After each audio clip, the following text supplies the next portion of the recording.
Estamos de volta com mais uma parte, terceiro bloco do Assunto de Estado.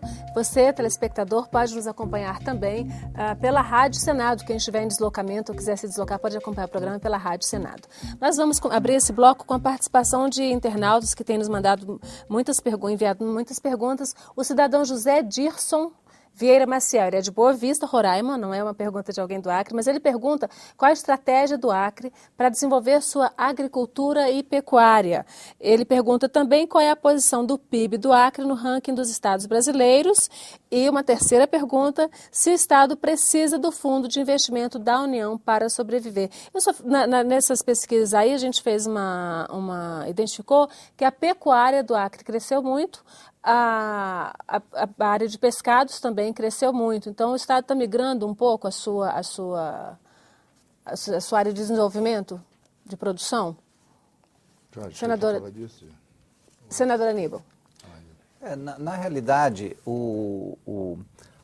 a sobrevivência do Acre nesses 109 anos de revolução, mas considerando a ocupação nordestina toda, pelo menos uns 130 anos, a gente teve a sobrevivência na maior parte do tempo com duas árvores, né, a seringueira e a castanheira. O extrativismo. O extrativismo. Quando foi na década de 70, teve a expansão agropecuária, mas com muitos conflitos. Com a chegada da Frente Popular no governo, em 1989, se construiu um pacto de todos os segmentos sociais e a gente conseguiu, a partir do governo de Jorge Viana, fazer o pacto a partir do zoneamento ecológico e econômico, onde se definiu quais eram as potencialidades específicas de cada uma das regiões e se procurou trabalhar no sentido de avançar nessas potencialidades. E aí sim, o nosso rebanho bovino cresceu muito de lá para cá, a gente tornou o Acre livre da febre aftosa e conseguiu fazer o Acre entrar no mercado mundial mais exigente de carne e dessa maneira a pecuária do Acre se fez representar. Agora mesmo acabou a nossa exposição agropecuária e os exemplares mostrados lá não deixam a desejar aos melhores rebanhos do Brasil em termos de qualidade. Então, nós temos uma participação muito importante da pecuária, sim. A produção agrícola vem crescendo mais lentamente, mas o governo também tem feito um investimento forte nesse sentido. Agora, digamos assim, a grande vocação do Acre é tentar trabalhar o seu potencial florestal, buscar o trabalho de aprimoramento de produtos certificados da floresta, porque isso certamente vai ser o grande diferencial no sentido de fazer o Acre dar um salto de qualidade. Eu queria perguntar, essa questão da produção do agrobusiness intensivo, né, da pecuária, não tem reflexos muito grandes na questão ambiental, no desmatamento, na redução da floresta? A gente partindo um pouco para esse lado mais do meio ambiente, da visão ambientalista. Senador. O Acre, toda essa explosão da pecuária, da agropecuária no Acre, foi fruto de política oficial do governo federal, na época do governo Dantas, na época do governo militar, eles implementaram uma política de ocupação da Amazônia. E estimularam, financiaram o desmatamento no Acre e a chegada, e convidaram pessoas para ir para lá. Nós recebemos as pessoas de braços abertos, mas houve mudança de quase um terço da terra do Acre, trocou de mãos em 4 anos da década de 70. Isso gerou conflitos sociais enormes. Os movimentos sociais se organizaram com igrejas, sindicatos, lideranças surgiram. O Chico Mendes foi uma das pessoas importantes nesse processo, o próprio bispo Dom Moacir, mas muitos conflitos sociais o Acre começou a viver a partir dessa disputa pela terra. E o desmatamento, obviamente, principalmente na região próximo de Rio Branco, que a gente chama de Baixo Acre, foi muito intenso, até o Alto Acre. Mas 30 anos depois, graças a Deus, os conflitos minimizaram. Outro dia eu vi uma reportagem do jornal o Globo, que tentou identificar o número de pessoas ameaçadas por conflitos de terra na Amazônia, no Brasil inteiro. E o Acre tinha ficado fora. Não estou dizendo que nós não temos problema, mas nada parecido com o que nós já vivemos e nada parecido com o que estão vivendo alguns estados vizinhos nossos. Isso é importante. A pecuária hoje é uma pecuária de qualidade, é uma pecuária que desenvolveu muita tecnologia a partir da Embrapa. A pequena produção está encontrando uma maneira de tentar buscar a sua sustentabilidade. O governador Tião Viana está trabalhando intensamente e para ele é uma fixação dele da sustentabilidade à atividade produtiva do pequeno produtor, do produtor familiar. E nós temos todo um desafio de usar a nossa floresta, porque nós ainda temos 88% do Acre coberto de floresta. E aí é que o nosso governo, o nosso projeto tenta intensificar, ou seja, uma política para a maioria do nosso território que possa beneficiar bem o nosso povo. Mas isso não é fácil. Nós agora estamos vivendo, eu sou um dos relatores do Código Florestal, as regras no Brasil são muito confusas, nós temos que estabelecer regras que possam ser dar segurança para quem quer produzir dentro da lei e, ao mesmo tempo, facilitar o combate àqueles que querem ficar na ilegalidade. Mas hoje não é assim. Hoje está todo mundo, me parece, na mesma situação e o Senado tem um papel importante com a votação do Código Florestal. Senador, a gente vai tratar do Código. Só um minuto, senador Petecão. Eu queria só colocar uma pergunta de um conterrâneo dos senhores também, um outro jornalista, o Altino, que trata dessa questão ambiental pelo lado da poluição. E aí a gente continua na discussão do Código Florestal, senador. Vamos ver a pergunta do Altino. A construção do Parque da Maternidade, que canaliza um canal que corta a cidade, foi uma obra impactante, positiva para a organização da capital do Acre. Mas esse canal ainda deságua essa água podre, fétida, dentro do rio Acre. Aliás, todas as cidades na Amazônia, e no Acre em particular, elas jogam esgoto dentro dos rios. O rio Acre é um rio que definha, que está visivelmente em extinção, sofrendo assoreamento. Eu gostaria de saber que compromisso se pode assumir para tentar uma reversão, obrigando, por exemplo, os fazendeiros a reflorestar as margens, a recompor a mata ciliar dos igarapés, do próprio rio que eles devastaram nos anos 70. Senador Petecão. Eu acho que o senador Jorge Viana tocou num ponto interessante. Essa discussão do Código Florestal, eu tive a oportunidade de visitar várias cidades e comunidades junto com o deputado Aldo Rebelo, né, que teve a coragem de enfrentar esse problema. Nós sabemos que tem muito interesse por trás disso. E o que eu achei legal do deputado Aldo é que ele se preocupou principalmente com os pequenos.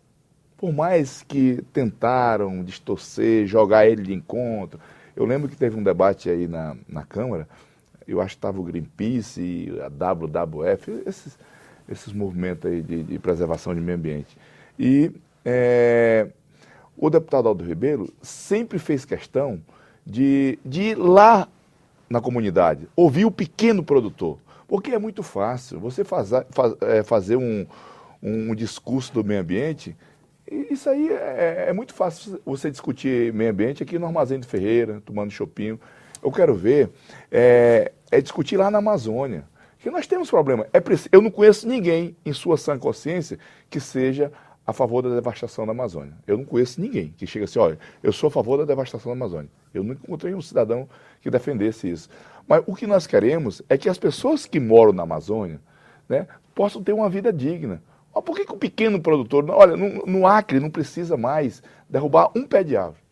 Nós precisamos só recuperar as terras degradadas que tem lá. Nós precisamos construir ramais para que os pequenos produtores possam escoar suas produções, para que ele possa ter os seus pequenos rebanhos, entendeu? O Baltino tocou num ponto interessante. Olha, se fala tanto em preservação do meio ambiente, e lá no meu estado, o esgoto é jogado in natura dentro do rio Acre. Está matando o rio. Então, eu acho que nós temos que assumir alguns problemas e não ficar querendo tapar esse problema aqui com outro problema. Eu acho que o senador Jorge Viana tem uma responsabilidade muito grande, ele como um dos relatores do Código Florestal. Eu tive a oportunidade já de colocar minha posição, né, lá na Câmara, votei... acompanhei o Aldo, tive a oportunidade de participar de vários debates, né? E também quero dar a minha contribuição aqui no Senado. Eu acho que esse Código Florestal é um instrumento que nós poderemos ajudar e muito, principalmente o pequeno produtor da Amazônia, porque eu estou muito temeroso com isso por conta desse discurso do ambiente, né, da preservação exacerbada. Eu me preocupo muito com isso. Eu não tô aqui de forma alguma querendo achar culpado para o problema. Eu estou querendo resolver o problema das pessoas, principalmente que querem produzir no meu estado. Olha, eu estou muito feliz com a condução dessa discussão aqui no Senado. Fiquei muito preocupado que a forma aplicada lá na Câmara, aquela aprovação a toque de caixa, como se o Brasil fosse parar, como se não fosse mais produzir, como se não fosse mais exportar, aquele barulho todo que aconteceu na Câmara, eu estava com muito medo de acontecer aqui. Graças a Deus, aconteceu que a bola foi matada no peito e o jogo está sendo levado como tem que ser, com a tranquilidade e com a serenidade que o assunto requer. Achei que foi um grande ganho para o Brasil o senador Jorge Viana ficar na relatoria, na Comissão de Meio Ambiente, e tenho certeza que ele vai ter a ponderação necessária para poder ouvir todos os segmentos e dar o encaminhamento adequado. Qual é o encaminhamento adequado? Nós precisamos aumentar a produção do Brasil? Precisamos, mas nós temos responsabilidade com a geração atual e com as futuras gerações e nós não podemos, a pretexto de querer aumentar a produção, facilitar demais as coisas e causar um grande prejuízo para o meio ambiente. Então, acho que o Código Florestal aqui no Senado, ele voltou ao tom que deveria estar o tempo todo e eu não tenho medo do discurso da preservação, não. Eu acho que a gente tem que intensificar nesse discurso, porque nós estamos falando da sustentabilidade do planeta e o Brasil tem uma responsabilidade toda especial com isso e principalmente com as futuras gerações, por isso não podemos abrir mão dessa discussão. E com relação à pergunta que o Altino faz, é fato que as cidades amazônicas todas nasceram às margens dos rios e de maneira desorganizada. E a cidade de Rio Branco não é diferente. É uma cidade que foi inicialmente um amontoado populacional sem o mínimo de organização. E o Parque da Maternidade que foi construído, ele já foi uma resposta a uma situação que era infinitamente pior. Tem problemas? Tem. No sábado passado mesmo, estávamos com o governador Tião Viana lançando todo um programa de reflorestamento da mata ciliar do Rio Acre, buscando revitalizar o Rio Acre e outros rios e igarapés do Acre que precisam de atenção especial. E claro que a gente não pode abrir mão dessa responsabilidade de devolver a vida aos rios. Senador Jorge, o senhor que já foi, desculpa, senador Petecão, o senhor que já foi prefeito de Rio Branco e governador do estado, essa questão do esgoto, que não é só, obviamente, em Rio Branco, é em todas praticamente cidades do país. Não dá para se resolver. O que é que precisa para resolver essa questão, por exemplo, na área de tratamento de esgoto e lançar já um esgoto tratado, portanto, água limpa nos rios? Ô Jorge, tu me dá 30 segundos, até porque tu vai me ajudar nessa. Eu fui surpreendido hoje nos meios de comunicação do Acre que o governador Tião Viana estaria fazendo um estudo de construir uma eclusa no Rio Acre. Até que ponto isso tem sentido? Eu queria saber qual é o fundo de verdade que tem nisso, porque de repente você construir uma eclusa no Rio Acre, nós temos tantas coisas mais importantes para cuidar, a imprensa hoje nos disse isso, e eu fiquei muito preocupado, viu, Jorge? Eu gostaria que se você pudesse, e quero discordar com a Aníbal, que esse negócio de toque de caixa, o Aldo está há 4 anos, rodou esse país todo, foi a boca do Acre, e o Aníbal ainda acha que foi em toque de caixa. Desculpa, Jorge, desculpa. Não tem problema. Bem, sobre essa questão da eclusa, eu sei que tem técnicos fazendo um estudo, mas eu não tenho nenhum conhecimento sobre isso. Mas indo direto ao ponto que foi colocado na pergunta e que você está reforçando, eu acho que é um problema gravíssimo, não é só de esgoto, é de saneamento básico. Quando eu assumi o governo do estado, assumi a prefeitura, tiraram o problema da água, passaram para o governo. Quando eu fui para o governo, tiraram do governo, trouxeram para a prefeitura, numa articulação política que houve. Mas enfim, o certo é que o Brasil trata muito mal esse problema de saneamento. E de uns anos para cá, no governo do presidente Lula, foi pactuado nós virarmos um país desenvolvido a partir de água tratada e saneamento básico com tratamento de esgoto e também uma política de resíduos sólidos. Eu tenho muito orgulho de ter construído o Parque da Maternidade, que era um projeto que ia custar 100 milhões, com a ajuda da Assembleia, inclusive, todo mundo. Nós fizemos por 20 milhões de reais. E do lado do Parque da Maternidade, é bom que se diga, tem a canalização de esgotamento sanitário, de um lado e de outro, e construímos na Cadeia Velha, que é o bairro mais abaixo, mais a jusante, a primeira estação de tratamento de esgoto, o primeiro módulo, que vai caber mais 2 módulos e vai poder tratar para 120 mil habitantes. Fizemos uma outra também no São Francisco. O problema é que o Brasil não tratava de esgotamento sanitário. Hoje, por que está passando no canal da Maternidade ainda esgoto? O pessoal faz a ligação para água pluvial, quer dizer, joga na rua, e essa água vem, em vez de cair nas 2 laterais que você tem em volta do Parque da Maternidade. Mas o Estado do Acre, o PAC do saneamento, está com os dias contados, essa situação toda. E eu diria que é grave mesmo a situação de jogar esgoto nos rios.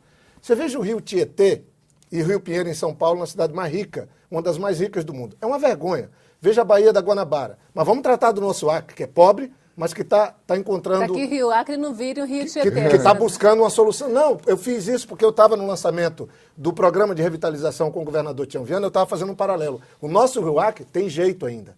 O nosso Rio Acre. Agora, é grave o seguinte, na década de 70, bem rápido, a população do Acre era, para cada 4 habitantes, 3 moravam na área rural, ou na floresta, e 1 na cidade. Quando eu assumi o governo, era um pouco mais da metade já morando na cidade. Hoje, de cada 4 moradores do Acre, 3 moram nas cidades e 1 mora na floresta. O problema grave hoje, inclusive do Código Florestal, diz respeito às cidades.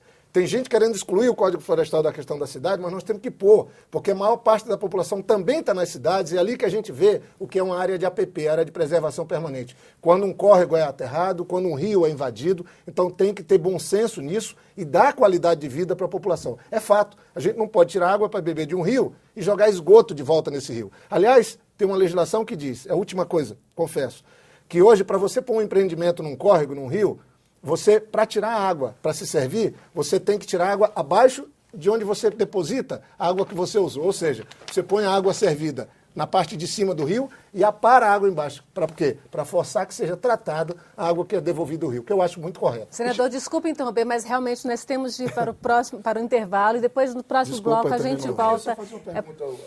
Posso pedir o senhor para deixar para o próximo bloco? Claro, desculpa, porque o tempo realmente estourou. Nós vamos para o intervalo e voltamos já com o assunto de Estado.